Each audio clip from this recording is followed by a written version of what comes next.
Relato de la historia de la Iglesia Presbiteriana de Medellín, desde 1889 a 1939. La Iglesia Presbiteriana es la primera organización protestante que se asentó de manera definitiva en el departamento de Antioquia. El misionero estadounidense Juan Tussaud salió desde Bogotá rumbo a Medellín el 24 de septiembre de 1889. Llegó a la capital de la montaña en compañía de su familia. El viaje duró 20 días. Aprovechó para ir por cada población testificando y ofreciendo Biblias. En el recorrido logró la venta de más de 100 Biblias. Al llegar a Medellín buscó hospedaje en un hotel y allí estuvo por varias semanas, hasta que arrendó una casa de propiedad de Pedro Herrán, hijo del general Pedro Alcántara Herrán, expresidente de la República. El 17 de noviembre de 1889 se dio el primer culto con la asistencia de unas pocas personas, la mayoría de ellas atraídas por el canto evangélico, que era algo muy diferente a la clase de música que la gente de Medellín estaba acostumbrada a escuchar. La esposa de Juan Tussaud era una misionera muy comprometida y activa. Inició una escuela primaria para niños. Esta tenía pocos estudiantes, pero pronto se multiplicó en número. En 1893, Juan Tussaud adquirió con recursos propios un lote más amplio donde fue construido el templo, la escuela y la casa pastoral.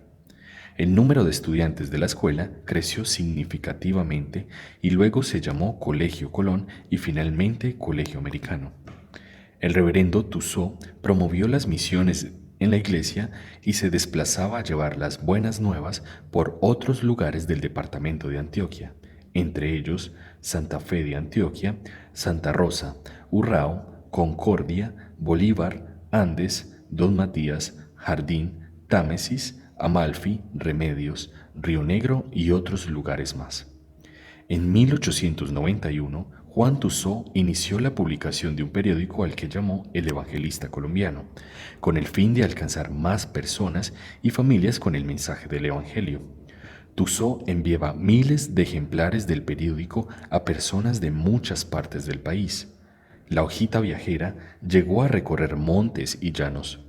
Cartas llegaban a Medellín desde la costa, del Cauca, del interior del país y de los llanos orientales con preguntas y dudas sobre temas doctrinales. Otros daban testimonio de su fe y pedían ayuda en oración. Dos cosas afectaron notablemente la marcha de la obra: la Guerra de los Mil Días y el regreso de Juan Tussaud a los Estados Unidos junto con su familia por causas de salud en 1907. La iglesia no halló disponible un líder para continuar con su crecimiento y por 4 años permaneció sin pastor y misionero. En agosto de 1911 llegó a Medellín el reverendo Thomas Barber desde Bogotá. Este impulsó el crecimiento de la iglesia local y también la obra misionera, realizando varios viajes, llegando con el mensaje hasta Aguadas, Salamina, Río Sucio y Manizales en el departamento de Caldas. Bajo el liderazgo de los Barber, se inaugura una escuela de enseñanza de español para extranjeros en 1920. Misioneros protestantes anglosajones residentes en Latinoamérica venían a Medellín con el propósito de aprender su nuevo idioma. Esta escuela fue antecesora del Instituto Bíblico para Varones, que funcionó en Medellín hasta mediados de siglo antes de su traslado a la ciudad de Ibagué. El 21 de julio de 1926 se llevó a cabo la primera Convención Evangélica Nacional. El lugar de reunión fue la Iglesia Presbiteriana de Medellín. La organización estuvo llena de tropiezos.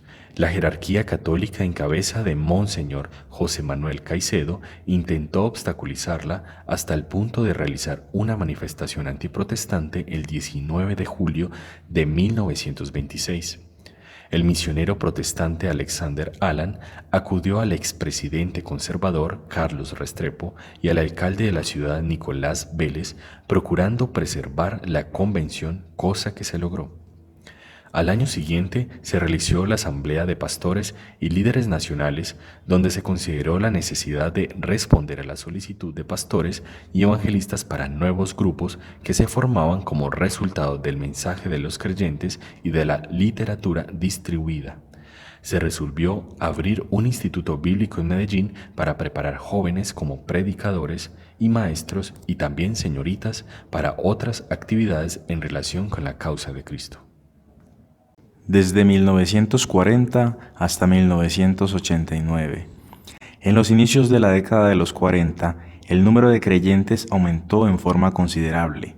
Se abrieron nuevos campos de predicación, se hicieron valiosas mejoras en los templos y casas pastorales, y había gran interés en todos los aspectos de la obra. Sin embargo, este floreciente avivamiento se vio afectado por la violencia política explotada con fines religiosos. Desde principios del 1948, la Iglesia sufrió una serie de ataques contra los evangélicos y sus propiedades en algunos municipios de Antioquia con el propósito de que abandonaran la religión y no practicaran su fe. En algunos lugares se interrumpieron los servicios. En Dabeiba, los pastores y algunos creyentes después de un servicio fueron golpeados una noche al salir del templo. Una bomba de dinamita estalló en el andén de la casa pastoral, causando graves daños al edificio. El 6 de noviembre de 1949, siendo la 1 de la mañana, estalló una bomba de mayor potencia que derribó la fachada del templo y devastó toda la construcción. El 16 de diciembre de 1952, la iglesia del Jordán fue incendiada por un grupo de aproximadamente 300 hombres que invadieron la región, destruyendo casas y tomando para sí cuanto podían. Sin embargo, a las iglesias vivas, que son el pueblo de Dios, no las pudieron destruir. Esto nos muestra claramente cómo en una contienda entre el fuego de la violencia y la fe en Dios, al fin y al cabo, puede más la fe.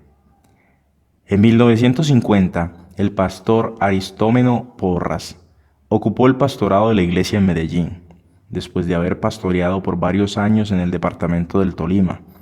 Ofreció sus dones al servicio del Señor y de la iglesia, poniéndose al frente del periódico Evangelista Colombiano por varios años.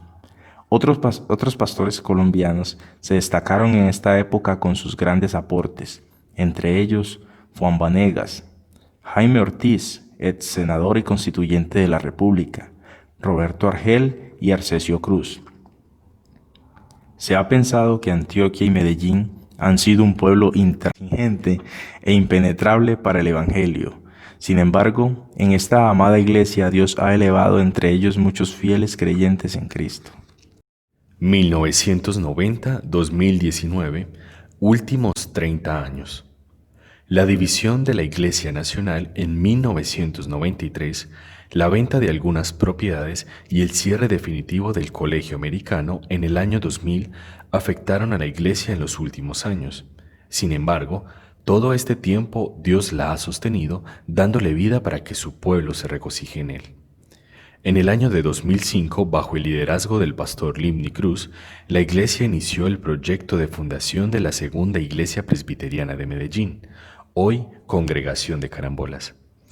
Los últimos 20 años ha sido de gran apoyo el acompañamiento de los seminaristas, estudiantes de teología de la Fundación Seminario Bíblico de Colombia, entre ellos Nadim Hadechini, Doris Ramos, Dionisio Guerrero, Sixto Hernández, Efrén Martínez, María Isabel Serrano, Limni Cruz, Cielo Roa, William Urango, Argemiro Díaz, Samuel Patrón, Gabriel Ramírez, Yuli Fernández, Tatiana Barón, Luis Fernando Álvarez.